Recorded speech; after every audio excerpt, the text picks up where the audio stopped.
यह कहानी एक छोटे से गांव नरगर की है, जहां रात के समय कोई भी बाहर निकलने की हिम्मत नहीं करता था। गांव के लोग कहते थे कि गांव के किनारे स्थित पुरानी हवेली में भूतों का डेरा है। कोई भी इंसान जो उस हवेली के पास गया फिर कभी वापस नहीं आया। गांव के बुजुर्ग बताते थे कि सालों पहले इस हवेली में एक अमीर जमींदार अपने परिवार के साथ रहता था। जमींदार अत्याचारी और निर्दयी था और उसने कई गांव वालों पर जुल्म ढाए। कहते हैं एक रात गांव वालों ने तंग आकर जमींदार के पूरे परिवार को मार डाला और हवेली को आग लगा दी। तब से इस हवेली को श्रापित माना जाता है और लोगों का विश्वास था कि जमींदार और उसके परिवार की आत्माएं आज भी वहां भटक रही है। राहुल नाम का एक नौजवान जो गांव में नया आया था, इन कहानियों पर यकीन नहीं करता था। उसे भूत प्रेत जैसी चीजों में कोई विश्वास नहीं था। एक दिन राहुल ने अपने दोस्तों से कहा कि वह हवेली जाकर देखेगा कि वहां सच में क्या है। दोस्तों ने उसे रोकने की कोशिश की, लेकिन राहुल ने उनकी एक न सुनी।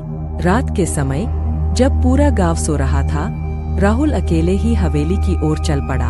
हवेली के पास पहुंचते ही अजीब सी ठंडक महसूस होने लगी। हवेली का विशाल दरवाजा खुद ब खुद चरमराते हुए खुला। अंदर घुप अंधेरा था, बस एक हल्की सी रोशनी हवेली के एक कोने से आ रही थी। राहुल ने अपने मोबाइल की टॉर्च जलाकर अंदर कदम रखा। जैसे ही वह हवेली के अंदर पहुंचा, उसे लगा कि कोई उसकी ओर देख रहा है।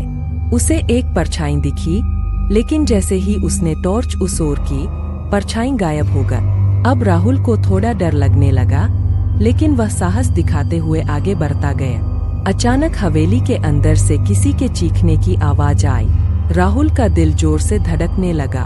उसने पीछे मुड़कर देखा, लेकिन वहां कोई नहीं था। तभी उसे एक भारी आवाज सुनाई दी, तुम्हें यहाँ नहीं आना चाहिए था। राहुल हड़बड़ाकर पीछे हटने लगा। तभी दरवाजे की ओर से एक लंबी सफेद साया उसके पास आती हुई दिखाई दी।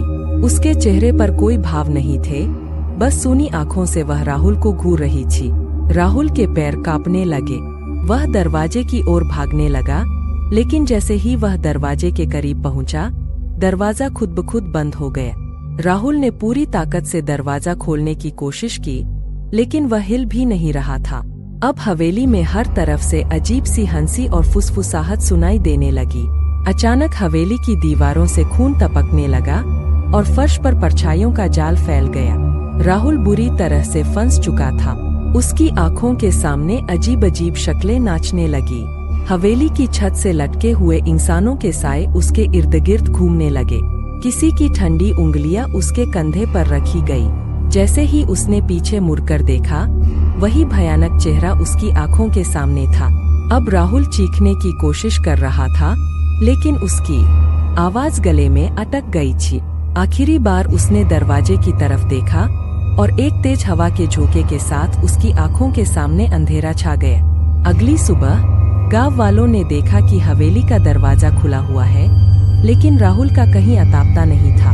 तब से किसी ने भी उस हवेली के पास जाने की हिम्मत नहीं की। कहते हैं कि राहुल की आत्मा भी अब उस हवेली में कैद हो चुकी है और जो भी वहां जाता है वह कभी वापस नहीं लौटता।